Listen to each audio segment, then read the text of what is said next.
എന്താണ് ഓഡസി? എന്താണ് ഈ ഓഡസി എന്നുള്ള സിനിമയ്ക്ക് ഇത്ര പ്രത്യേകത? എന്തുകൊണ്ടാണ് എല്ലാവരും ഇതിനെക്കുറിച്ച് ഇത്രയും ഡിസ്കസ് ചെയ്യുന്നത്? ഇന്റർനെറ്റിൽ ഓൾറെഡി ഇതിനെക്കുറിച്ച് 1000-2000 റിവ്യൂസ് എങ്കിലും മിനിമം അവൈലബിൾ ആണ്. എന്തുകൊണ്ട് നിങ്ങൾ ഓഡസി തിയേറ്ററിൽ എന്ന് പറഞ്ഞാൽ ഐമാക്സ് സ്ക്രീനിൽ തന്നെ പറ്റുകയാണെങ്കിൽ ഈ സിനിമ കാണണം? എന്നാൽ ഓഡസി നമ്മുടെ ഇന്ത്യയിലെ രാമായണം എന്നൊക്കെ പറയുന്ന പോലെ ഒരു ഗ്രീക്ക് ലെജൻഡാണ്. ഹോമർ എന്ന് പറയുമ്പോൾ നമ്മൾ വാൽമീകി എഴുതിയ രാമായണം എന്നൊക്കെ പറയുന്ന പോലെ ഗ്രീസിൽ ഹോമർ എന്ന് പറഞ്ഞൊരു ബ്ലൈൻഡ് ആയിട്ടുള്ള ഒരു പോയറ്റ് എഴുതിയേക്കുന്ന 2 ഗ്രേറ്റ് വർക്ക്സ് ഓഫ് ആർട്ട്, ഒന്ന് ഈലിയഡും പിന്നെ ഒന്ന് ഓഡസി. 2 വർക്ക്സിനെ ബേസ് ചെയ്തിട്ടുള്ള ഒരു സിനിമയാണ് ഈ ഓഡസി എന്ന് പറയുന്ന സിനിമ.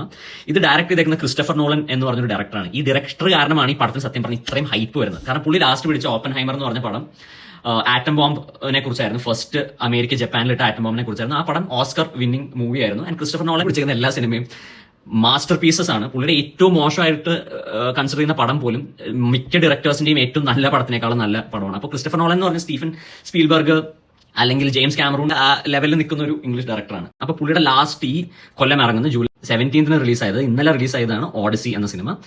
അതിനകത്ത് Matt Damon, Anne Hathaway, Tom Holland, സ്പൈഡർമാനായിട്ട് അഭിനയിച്ച പുള്ളി, ഇവരൊക്കെയാണ് ഈ സിനിമയിൽ അഭിനയിക്കുന്നത്. വേറെയും കുറെ നല്ല കാസ്റ്റ് ലിസ്റ്റിലുണ്ട്.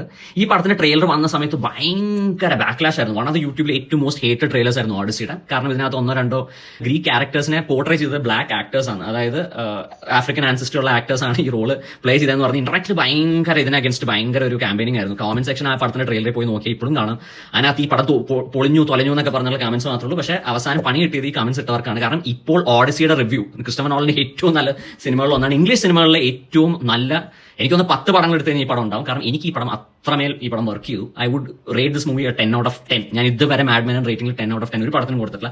ആ ഒരു പടത്തിന് ഞാൻ 10 out of 10 കൊടുത്തു കഴിഞ്ഞാൽ പിന്നെ ഈ പടത്തിനകത്ത് പ്രത്യേകിച്ച് ഇതിനെ കുറിച്ച് ഡിസ്ക്രൈബ് ചെയ്യണമെന്ന് എനിക്ക് തോന്നുന്നില്ല. കാരണം ഈ പടം പെർഫെക്റ്റ് ആണ്. എനിക്ക് ഈ പടത്തിനകത്ത് വർക്ക് ആവാത്ത ഒരു കാര്യം പോലും ഇല്ല. ഈ പടത്തിന്റെ പേസിംഗ്, ഈ പടത്തിന്റെ എഡിറ്റിംഗ്, ലൈറ്റിംഗ്, ഡയറക്ഷൻ, ക്യാമറ, ഇതിന്റെ ക്ലാരിറ്റി, ഇതിന്റെ എല്ലാം കൊണ്ടും ഈ പടം 10 out of 10 ആണ്. ഇൻ ദ സെൻസ് ഈ പടത്തിനകത്ത് നിങ്ങൾക്ക് നന്നാക്കാൻ ഒന്നുമില്ല എന്നാണ് ഈ പടത്തിന്റെ എന്റെ പെർസ്പെക്റ്റീവ് ആണ്. ഈ പടം കണ്ടു കഴിഞ്ഞാൽ ഇഷ്ടം പോലെ ആൾക്കാർ വേറെ കുറ്റങ്ങളൊക്കെ കണ്ടുപിടിച്ചുകൊണ്ട് വരും. പക്ഷേ നിങ്ങൾ ഒരു ബയസും ഇല്ലാതെ ഒരു നോർമൽ ഓഡിയൻസ് എന്നുള്ള രീതിക്ക് പടം തിയേറ്ററിൽ പോയി എക്സ്പീരിയൻസ് ചെയ്യേണ്ട പടമാണ്. കാരണം ഇത് കംപ്ലീറ്റ്ലി ഫ്ലോലെസ് ആണ്. ഇങ്ങനെ ഫ്ലോലെസ് ആയിട്ടുള്ള ഒരു പടം ഞാൻ കണ്ടിട്ടില്ല. അത്രയും പെർഫെക്റ്റ് ആണ് ഈ പടം എന്നെ സംബന്ധിച്ച്. ഇനി വിജയുടെ ജനനായകനും യശിന്റെ ടോക്സിക് ഒക്കെയാണല്ലോ ഭഗവാനെ കണ്ട് റിവ്യൂ ചെയ്യേണ്ടി വരിക എന്ന് ആലോചിക്കുമ്പോൾ തന്നെ അത്രയും പെർഫെക്റ്റ് ആയിട്ടുള്ള ഒരു സാധനം കണ്ടിട്ട് അതിന്റെ ആ ഒരു ഹാങ് ഓവറിൽ ഇനി പോയിട്ട് ഇന്ത്യൻ മാസ് മസാല പടങ്ങൾ കാണാന്ന് പറഞ്ഞു കഴിഞ്ഞാൽ ചില്ലറ പരിപാടി ആയിരിക്കില്ല. അത്രയ്ക്കാണ് ഈ പടം ചെയ്തു വെച്ചിരിക്കുന്നത്. അതുകൊണ്ട് ഈ പടം തിയേറ്ററിൽ കാണാത്തവരുടെ നഷ്ടമാണെന്ന് മാത്രമേ ഞാൻ പറയുള്ളൂ. It's a loss for people who don't watch or get to watch Odyssey in IMAX or at least in theatre എന്ന് എനിക്ക് പറയുന്നത്. OTT വരാനൊക്കെ വെയിറ്റ് ചെയ്യുന്ന ആൾക്കാരോട് പ്രത്യേകിച്ച് ഒന്നും പറയില്ല.